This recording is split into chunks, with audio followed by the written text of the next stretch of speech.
నుంచి ఆ ఊరు నుంచి ఇంకో ఊరు రాష్ట్రం మొత్తము ఉచితంగా ప్రయాణం చేసే ఒక హామీ పథకాన్ని అమలు చేయడము 24 గంటల్లోనే సీఎం రేవంత్ రెడ్డి గారు ప్రారంభించడం కూడా జరిగింది. వారు ప్రారంభించారు.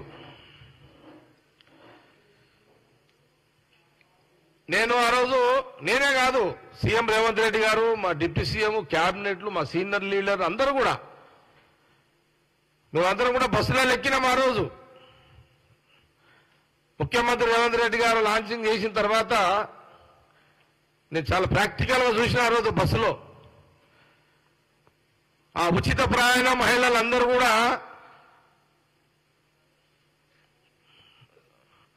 బస్ ఎక్కడము, ఫ్రీగా వాళ్ళు ప్రయాణం చేయడము, ఒకరికి 20 రూపాయలు మిగిలొచ్చు, భారంగా అంటే వాళ్ళ మీద వడకపోవచ్చు, ఒకరు 100 రూపాయలు, ఒకరు 200.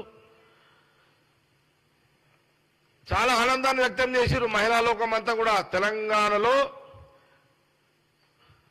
తెలంగాణ ప్రజలు, మహిళలు ఆ రోజు ఆ ఉచిత బస్సులను చాలా సంతోషాన్ని వ్యక్తం చేశారు. స్టూడెంట్స్